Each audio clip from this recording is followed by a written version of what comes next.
Good morning, students. Today we are going to revise our chapter number 7, Conservation of Plants and Animals. So a quick revision of this chapter we have in this lecture, right? First, that is deforestation. What is the meaning of deforestation? Now see this picture. Elephants are near the pond for searching the water, right? So this is a picture of wildlife sanctuary and a national park or national park. This is a giraffe which is in the national park. Now, what is the purpose making national park, wildlife sanctuary and biosphere reserve? The Paheli thinking these questions. Not deforestation. Deforestation means the clearing the forest and using the land for other purposes. हम क्या करते हैं कि forest को जो है वो clear करके कुछ लैंड अपने पर्पज के लिए यूज करते हैं, इसको कहा जाता है deforestation, right? Now tree in the forest are cut from some of the purpose mentioned below. अब किन किन के कारण हम डिफॉरेस्टेशन करते हैं? That is procuring land for cultivation. अगर कल्टीवेशन करने के लिए हमने फॉरेस्ट को क्लियर किया है तो that may be one of the cause of deforestation. Second, building houses and factories. क्या है कि पॉपुलेशन जैसे जैसे बढ़ती चली जाती है तो बिल्डिंग्स बनाने के लिए, घर बनाने के लिए और फैक्ट्रीज बनाने के लिए भी हमें कभी कभी डिफॉरेस्टेशन करना होता है. And third one is making furniture और यूजिंग वुड एज फ्यूल. ठीक है, तो these are the cause for deforestation. Now the natural cause of deforestation is forest fire and seabird droughts. कभी कभी क्या होता है, जंगल में आग लग जाती है या फिर बहुत ज्यादा सूखा पड़ जाता है, तो that may be the natural cause of deforestation. ठीक है. Now consequences of deforestation. अब डिफॉरेस्टेशन के क्या क्या परिणाम हो सकते हैं, क्या क्या घातक परिणाम हो सकते हैं वो आप समझ सकते हैं. It increases the level of carbon dioxide in the atmosphere and hence the global warming. जब कार्बन डाइऑक्साइड ज्यादा बढ़ जाएगी एटमॉस्फेयर में, क्योंकि जब प्लांट्स नहीं रहेंगे, फॉरेस्ट नहीं रहेगा, तो क्या होगा, कार्बन डाइऑक्साइड का लेवल बढ़ जाएगा और ग्लोबल वार्मिंग हो सकती है. Number 2, ground water level also get lower. जो ग्राउंड लेवल वाटर है, ग्राउंड वाटर लेवल है, वो नीचे चला जाएगा, कम हो जाएगा. Rainfall and fertility of soil will decrease. ठीक है ना, रेनफॉल की भी कमी हो जाएगी और सॉइल की जो फर्टिलिटी है वो भी कम हो सकती है. It will disturb the water cycle and may reduce rainfall and that cause of droughts. ठीक है, रेनफॉल कम हो. Fewer tree result in more soil erosion. जैसे जैसे पेड़ कम होते जाते हैं, सॉइल इरोजन बढ़ता चला जाता है. डिफॉरेस्टेशन में leads to decrease the water holding capacity of soil. ठीक है, डिफॉरेस्टेशन कम होने से जो वाटर होल्डिंग कैपेसिटी है सॉइल की, वो भी डिक्रीज हो जाती है. Now conservation of forest and wild life. अगर आप फॉरेस्ट को कंजर्व करते हैं तो वाइल्ड लाइफ भी कुछ हद तक जो है वो कंजर्व हो जाती है. ठीक, to protect our flora and fauna and their habitat, protected areas are called wildlife sanctuaries, national park, biosphere reserve. अभी हम इनको अलग अलग भी पढ़ेंगे. ठीक है, तो फ्लोरा और फौना को प्रोटेक्ट करने के लिए हम क्या करते हैं, वाइल्ड लाइफ सेंचुरीज बनाते हैं, नेशनल पार्क्स बनाते हैं, बायोस्फीयर रिजर्व्स बनाते हैं. Plantation, cultivation, grazing, felling tree, hunting and poaching are prohibited there. ठीक है ना, जो ये रिजर्व पार्क्स होते हैं उनमें हम plantation, cultivation, grazing, felling tree, hunting, ये सब प्रोटेक्ट करके रखते हैं, प्रोहिबिटेड होता है उसमें. ठीक है. Now wild life sanctuary, area where animals are protected. देखिए वाइल्ड लाइफ है, इसका मतलब हम सिर्फ किसकी बात कर रहे हैं, एनिमल्स की. From any disturbance to them and their habitat. ऐसे एरिया जहां पे हम वाइल्ड लाइफ को यानी हम एनिमल्स को डिस्टरबेंस से बचाते हैं उसको कहा जाता है वाइल्ड लाइफ सेंचुरी। ठीक है। नेशनल पार्क, अब नेशनल पार्क क्या होता है? Area reserve for wild life where they can be freely use their habitat and natural resources. पहले वाले में तो क्या था, आप केवल एनिमल्स को प्रोटेक्ट कर रहे थे डिस्टरबेंस से। यहाँ पे क्या है, वो फ्रीली इधर उधर मूव कर सकते हैं और नेचुरल रिसोर्सेज को यूज कर सकते हैं। नेक्स्ट है बायोस्फीयर रिजर्व। अब नेक्स्ट है biosphere reserve, large area of protected land for conservation of wild life, plants, animal resources and traditional life of tribals living in that area. ये बहुत बड़ा ब्रॉड टर्म है। बायोस्फीयर सबसे बड़ा होता है, उसके बाद नेशनल पार्क, उसके बाद वाइल्ड लाइफ सेंचुरी। इसमें क्या है, हम वाइल्ड लाइफ को तो कंजर्व करते ही हैं, उसके अलावा प्लांट्स को और उसके आसपास रहने वाले ट्राइबल्स, उनकी लिविंग को भी हम प्रोटेक्ट करके रखते हैं। ठीक है ना। यानी यहाँ पे हम प्लांट्स की बात भी कर रहे हैं, एनिमल्स की बात भी कर रहे हैं और ट्राइबल्स लोगों की बात भी कर रहे हैं। Now biosphere reserve. Biosphere reserve are the area meant of conservation of biodiversity. इसमें बायोडाइवर्सिटी को कंजर्व किया जाता है। इसमें सारी चीजें आ जाती है।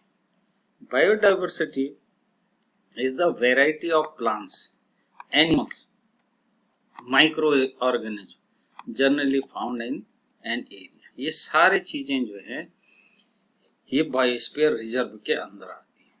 बायोडाइवर्सिटी जो बनती है वो इसी से बनती है, सब चीजों का मिला जुला एक दूसरे के साथ कोऑर्डिनेशन। ठीक है। The biosphere reserve help to maintain the biodiversity and culture of that area।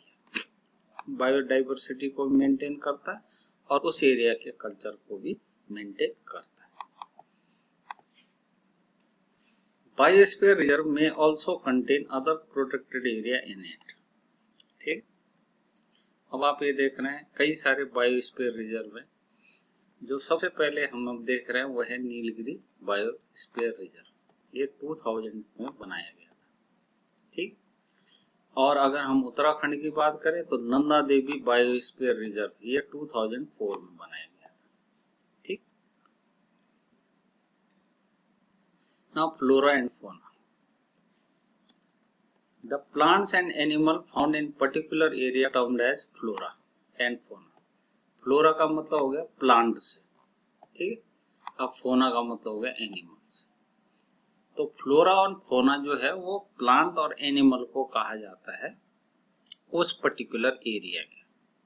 For example sal, teak, mango, jamun, silver fern, arjun etcetera are the flora. ठीक है, ये फ्लोरा। और chinkara, bluebell, barking deer, chital, leopard, wild dog, wolf are the example of fauna of Pachmarhi bio reserve.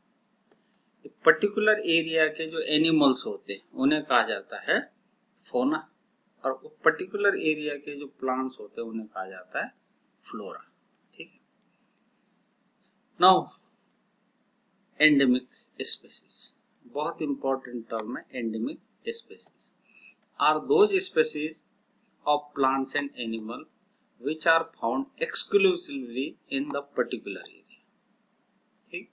They are not naturally found anywhere। A particular type of animal or plant may be endemic of to a zone and a state or a country। देखिए, special किस्म के plants और animals किसी particular area के, उन्हें कहा जाता है एंडेमिक स्पीसीज। ठीक। For example this is a wild mango, this is a giant squirrel. Squirrel का साइज आप देख रहे हैं कितना बड़ा है, वैसे तो छोटा होता है लेकिन ये किसी पर्टिकुलर एरिया में ही मिलते हैं। ठीक है, तो ये उस एरिया के एंडेमिक स्पीसीज। ठीक। नाउ स्पीसीज, स्पीसीज का मतलब होता है it is a group of population which are capable of interbreeding. ठीक है, स्पेसी का मतलब होता है कि वो स्पेशल ग्रुप ऑफ पॉपुलेशन जो इंटरब्रीडिंग कर सकते। This means that the member of species can reproduce fertile offspring only with the member of their own species। ठीक है ना, जो रिप्रोडक्शन होगा वो इन्हीं स्पेसीज के मेंबर्स के बीच में होगा and not with the member of other species. The member of species has common characteristics. In species में जो मेंबर्स होते हैं उनके कॉमन कैरेक्टरिस्टिक्स होते हैं। Now this is wild life century. Wildlife sanctuaries like reserve forest provide protection and suitable living condition to the wild animals। ठीक है, wild life century का मतलब हो गया वो रिजर्व फॉरेस्ट जहाँ पे प्रोटेक्शन दिया जाता है wild animals. People living in the wild life sanctuary are allowed to do certain activities. अब इस एरिया में ह्यूमन बीइंग को कुछ चीजों की इजाजत होती है। ठीक है ना, उनके जीवन चलाने के लिए कुछ चीजें कर सकते हो। ठीक है, जैसे collecting medicinal plant, firewood etcetera. वो क्या कर सकते हैं, लोग वहां से मेडिसिनल प्लांट्स को कलेक्ट कर सकते हैं, फायरवुड को कलेक्ट कर सकते हैं, बस इतनी से उन्हें इजाजत होती है। बाकी यहाँ पे वाइल्ड एनिमल्स को प्रोटेक्ट करके रखा जाता है। Now national park. National park are these reserves of large and diverse enough to protect the set of ecosystem। Ecosystem को मेंटेन किया जाता है। कहने का मतलब यहाँ पे प्लांट्स को भी ध्यान में रखा जाता है, फ्लोरा एंड फोना का ध्यान रखा जाता है। ठीक है, now Satpura tiger reserve project tiger was launched by the government to protect the tigers in the country. आपने देखा होगा प्रोजेक्ट टाइगर चला था, है ना। The objective of project was to ensure the survival and maintenance of the tiger population in country. क्या हुआ था कि टाइगर की पॉपुलेशन कम हो रही थी, इसलिए प्रोजेक्ट टाइगर को चलाया गया। ठीक, now endangered animals. Endangered animals का मतलब है कि the animals whose number is diminishing, है ना, कम होती चली जा रही है उनकी पॉपुलेशन। ठीक है, to a level that might face extinction are called endangered animals. Endangered animals का मतलब जिनका नंबर कम होता चला जा रहा, पॉपुलेशन कम होती चली जा रही है, और वो ऐसी स्थिति में आ गए हैं कि जब एक भी जानवर न बचे, एक भी स्पेसी न बचे, तो ऐसे एनिमल्स को कहा जाता है endangered animals. Survival of some animals has become difficult because of disturbance in their natural habitat. Human activities are also influencing these animals. क्या है कि एनिमल्स को सुटेबल कंडीशन नहीं मिल पा रही कुछ एनिमल्स को, तो उनका नंबर धीरे धीरे कम होता चला जा रहा है, यानी वहां पे बर्थ रेट कम है और डेथ रेट ज्यादा है। ठीक है ना, तो वो क्यों होता है, नेचुरल हैबिटेट के डिस्टरबेंस के कारण। ठीक, जैसे टाइगर, अब हम इनको बचाने में लगे, वाइल्ड बफेलो, देन बारहसिंगा। ठीक है, now an ecosystem is made of plants, animal and microorganism in an area along with non living components such as climate, soil, reserve, delta etcetera. जो इकोसिस्टम होता है वो सबसे मिलके बना होता है, चाहे वो प्लांट हो उस एरिया का, चाहे एनिमल हो, चाहे माइक्रो ऑर्गेनिज्म हो, चाहे वहाँ की क्लाइमेट हो, चाहे वहाँ रिवर कंडीशन हो, वाटर हो, इन सब से मिलके बनता है इकोसिस्टम। ठीक है, नाउ रेड डाटा बुक, ये एक ऐसा रिकॉर्ड होता है जिसमें हर स्पेसी की प्लांट और एनिमल्स की नंबर नोट किए जाते हैं कि कितने हमारे एनिमल्स हैं, किस स्पेसी के हैं, कितने प्लांट हैं, किस स्पेसी के हैं, किस साल कितने कम हुए, इंडेजर्ड एनिमल्स कितने हैं, उनकी कौन कौन सी स्पेसीज है, उस बुक को कहा जाता है red data book. Now migration. Migration means कि एक पर्टिकुलर एरिया से जब दूसरे एरिया की तरफ एनिमल शिफ्ट होते हैं तो उसे कहते हैं माइग्रेशन। ठीक है, तो आज के लिए इतना ही। Thank you very much.